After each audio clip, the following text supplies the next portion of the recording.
Morning. So hey, I'm Mike. I'm Jarod. And we're here to talk to you today on this video about just slabbing and grading cards. Mainly autos is what we're going to talk about, because there's three companies, right? Who do we got? I would say there's three, what the word I'm thinking of. There's the three major companies, right? That the hobby, there's a bunch of companies out there. There's tons of companies out there you can send your cards to for authentication, for grading, for encapsulation. There's probably three major ones that the hobby holds in the highest esteem. I would say they're SGC, Beckett, what people call BGS, and PSA. Yeah, and we see a lot of threads online, like what should I do? Where should I go? Who should I use for that? And I really think it depends on what you're grading. If we're just talking autographs, which is really our expertise and where our focus of our collections are, for the most part, you're going to look at PSA, like you said, BGS or SGC are the three main ones. And each of them have pros and cons, and we're going to kind of go through that because, again, we see a lot of threads about who to use, and there's pros and cons to all of them. So in talking about each of those, there's also outside sources you can use. If you want to send in your card and have them give their opinion, remember, that's what it is, right? It's That's their right. opinion of whether or not it's a real autograph. And especially when you're dealing with Hall of Famers, guys that played when none of these guys that are authenticating these autographs were even alive while they were playing, there's a great deal of subjectivity to that in them deciding. They have exemplars, right, and things that they use.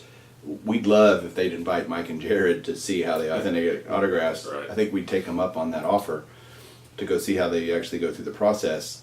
And I've asked some questions. Jared's probably done some investigating too. But there's outside sources too. This is a great book by Ron Kirchen. It's called Baseball Hall of Fame Autographs. How much of an easier title can you get? It's a wonderful reference guide. It's got every Hall of Famer in it. This one is the 2015 version, so it has Frank Thomas, but it doesn't have who was just inducted last year. Griffey and Piazza are not in here, but pretty much everybody else is. It shows examples of not only great examples of authentic autographs, but fakes too. That's right, it does. It shows secretarial versions, which We both gotten burned on. we both got burned on. Back in the day when it was more of it doesn't happen quite as much anymore. Back in the day when there used to be through the mail autographs. Most of the Hall of Famers used to do through the mail, and you can send a postcard, a card, whatever the case may be. It was a relatively common practice that they would have a secretary, a wife, a daughter, whoever, would sign their mail and send them back out. This book has examples of that as well, that they know, for example, I know Jackie Robinson's wife is known to sign a lot for him. They'll have her version in here, so if you're going to buy an autograph and you can open up this book and kind of look at it, and you compare, does that look like a Jackie Robinson or is that a Mrs. Robinson? And for $20 or $25 you might get this book for on Amazon. Great reference. I highly recommend it. I've been burned For sure. on hundreds of dollars worth of autos of this book. I should have had one a long time ago. That's right, and we've used it together to right. look at things and, okay, how does this look, and use Mr. Kirchen's examples in here. So I think what we'll do next is just talk about each grading company in independence, and we'll do SGC first because that's the one Jarod can probably speak the most about. I don't have any SGC experience. I've never made a submission to them, but familiar with what they do. What do you like? What do you not like about SGC? I guess what it came down to is as I got deeper and deeper into my autograph collection, I used to collect just more pack certified, where authentication wasn't really an issue. As I got deeper and deeper into the Baseball Hall of Fame checklist, that's just not an option. You're going to have to get 3x5 cards. You're going to have to get through the mail cards. You're going to have to get things that were done in person type autographs versus a pack certified. There's some Hall of Famers just didn't have it, just down to time. They just didn't have we didn't have autographs and cards back in the day. You mean Topps didn't certify Babe Ruth back in? There wasn't even a Topps back then, right? Well, so that is exactly right. Once you start getting that far into your collection, you're going to have to get out there. You're going to have to take chances. You're going to have to buy versions that weren't certified by Topps or Upper Deck or Fleer or whoever the case may be. So at that point, you can either just put them in your collection and just assume that they're real, or I want to make sure that I have a certified, authentic copy of one of every Hall of Famer. Mike's a little bit different. He's got 14, 15, 40 of some players. I don't understand it, but he does. In any event, I want to make sure that I've got one, and I want to make sure if I'm going to have one of every Hall of Famer, that I know for sure it's an authentic copy. So the next obvious step is to send it to somebody who that's what they do. They authenticate these autographs. They do it every day. They know the tells. They know the secretarial. They know these things. One would hope, and Mike's touched on a little bit earlier, and we'll probably circle back around to that. So a long answer to your short question, when I started researching who to use, I like the flips of the SGC. Michael showing up here. Unfortunately, I didn't think enough to bring enough samples over here today to know we're going to do this video. I've probably got easily a couple hundred SGC cards. The flip is what they call the slab that it's in. It's got the flip on the top, the slab. SGC has the black label, insert, basically, the label. Yeah. SGC uses that black insert, which is in the case. I think it just makes everything pop. It frames it. I really like the way that looks. PSA has a similar slab. They don't have the black insert. BGS, and we'll get to that as well, has a much thicker, larger slab. Some people really like it. I'm kind of up in the air. I think it's a little big and bulky myself. But in any event, when I started researching them, the SGC, I think ultimately to me it came down to price. SGC normally for an autograph, unless you're looking at somebody like a Babe Ruth or somebody that's an easy, Michael Jordan, Wayne Gretzky, some of the ones that are forged really, really commonly. Generally speaking, to authenticate one of their autographs, about $10 per. They've got specials every month. It'll vary a little bit, but if you do a large enough summation, it was about $10 per. PSA, give or take, is probably $25. Again, they have monthly specials as well, based on how many you're going to send in or if you're a member, that kind of thing. Beckett uses JSA. They outsource to. Not anymore. They brought Steve Grad in now, so now it's going to be in-house. But up until very, very recently, they sent everything out to JSA. And JSA was probably comparable to price-wise to PSA, about $25. So for me, ultimately, going to SGC had to do with price mostly in the beginning. Now that I've used them enough, I really like the customer service, the turnaround time. If they tell you it's going to be around 30-day turnaround time, it's around 30 days. Mike will touch on his experience with PSA and their turnaround times and holding to those. Another thing I like is, unfortunately, as I mentioned earlier, I've gotten burned on a few. When SGC, when they don't pass, when they come back, they actually have a tab in the front. You're probably not going to be able to see that, but they actually put why they didn't fail. This one they put fails authentication. It's a secretarial example where I know PSA doesn't do that. It just comes back that it just didn't pass. Just put fail. And so what's cool is we can see in our book, by the way, on that's a Mike Schmidt as an example. This is a Mike Schmidt, and we go right to Mike. We went right here, and sure enough, it's it's secretarial, and it's like, wow, we could have found that out without wasting $10. You like pissing away $10? I don't, okay. Especially when you submit 100 cards and 30 of them come back. It's a lot more than $10. So no, this one here, this is a Pie Trainer I submitted, and this one came back inconclusive. Out of probably the 100 I had in the submission, I think only 2 of them came back with that.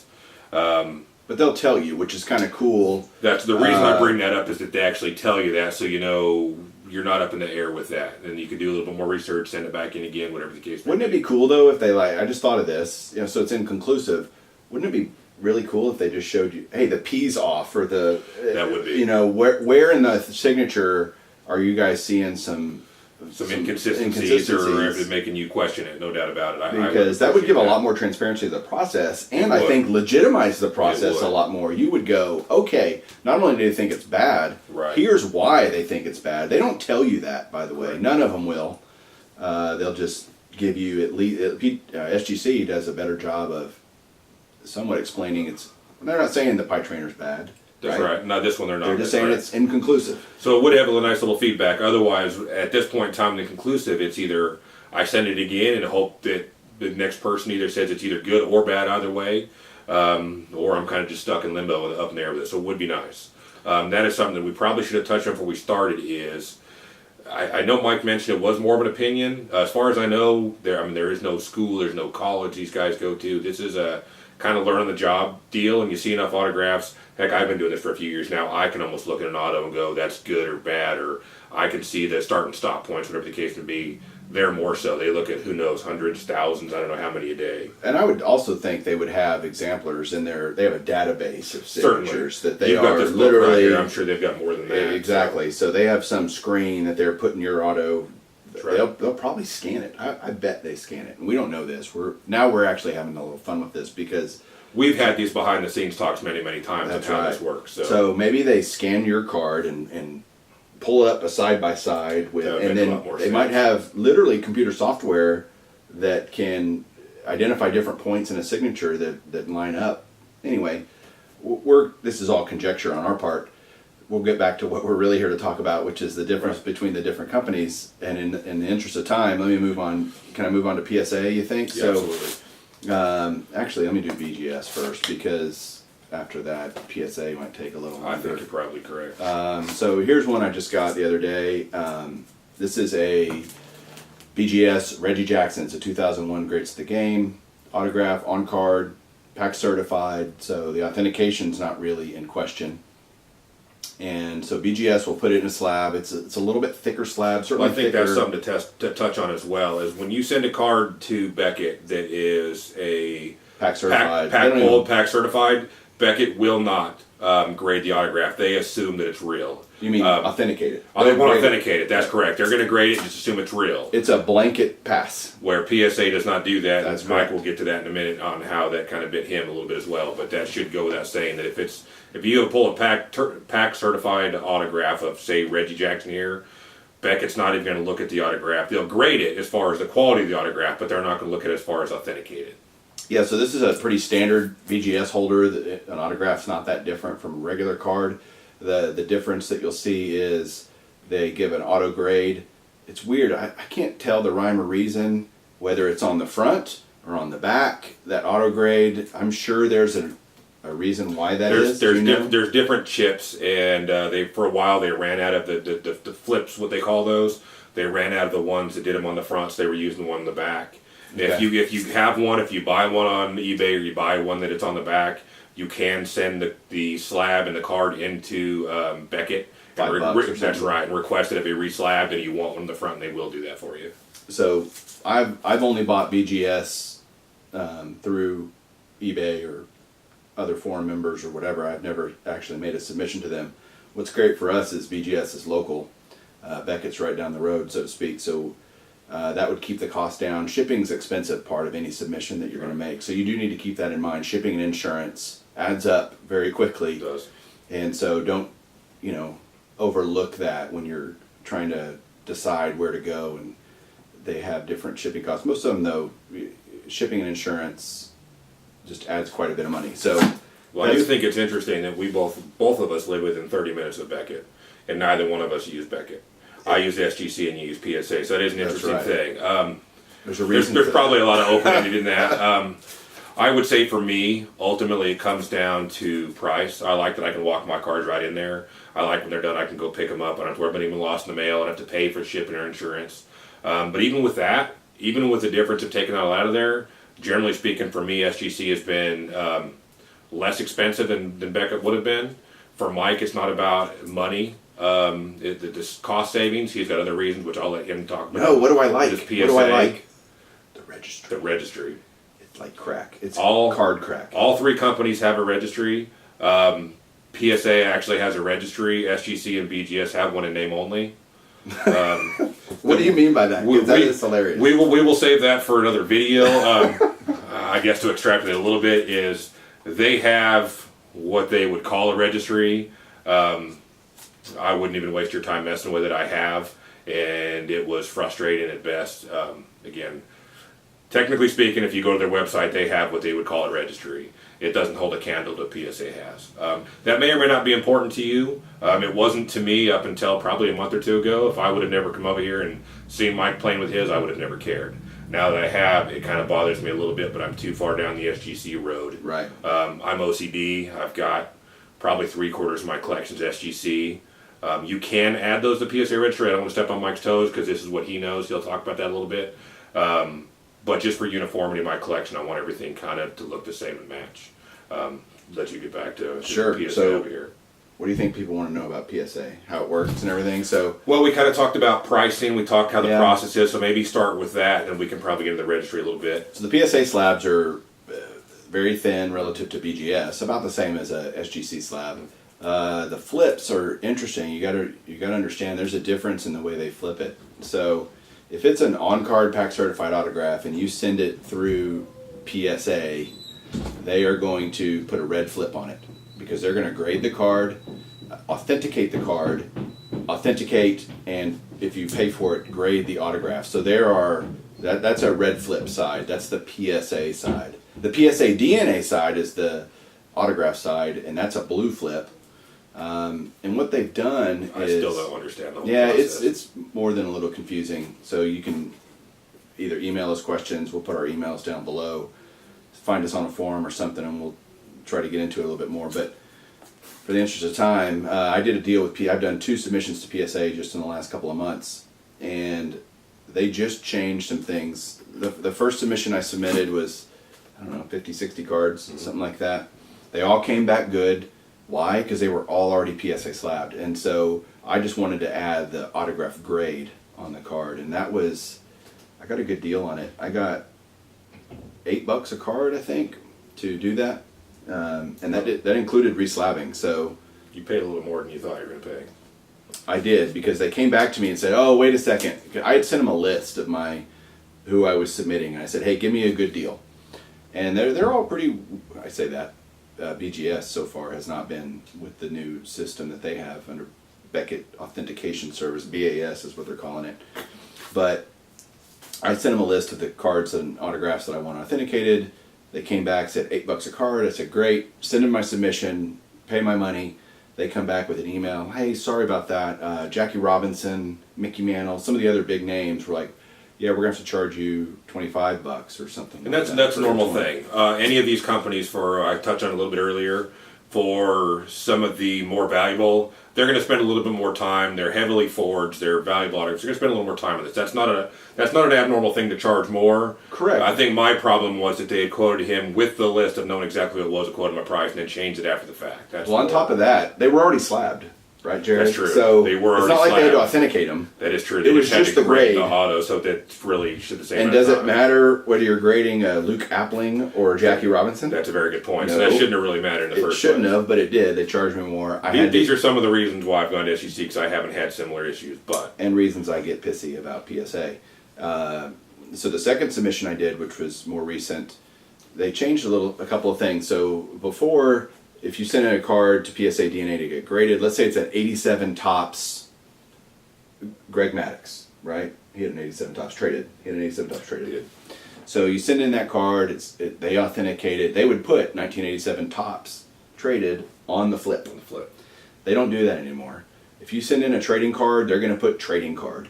If you send in a 3x5, it's going to say index card. And it always said index card before, but a regular card, they have now said, their explanation is, we're not going to authenticate the card, that it's actually the card that we think and it looks like. They're just saying, all we care about is that autograph real? And if you want it graded, what's the numerical grade on that 1 to 10? And so it's not really that big a deal for me, but it does kind of look cool if you have a 57 tops Frank Robinson signed. Certainly. Rookie, right? That might look, you'd like it to say 1957 tops on it versus trading card. So, not the end of the world, but certainly something that kind of was like, another reason to kind of get pissy. Well, then I was on a 20-day submission. I did a deal with them. They gave me $8 for authentication and $8 to grade, so $16 a card. Which is a fantastic total. price for PSA, no doubt about that.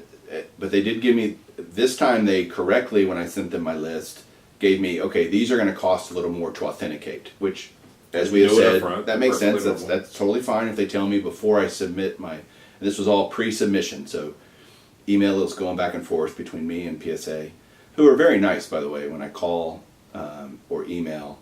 They're pretty responsive and get back. So, submit my cards. I think I sent in 84, and I got 7 rejected, because these were authenticated and graded. I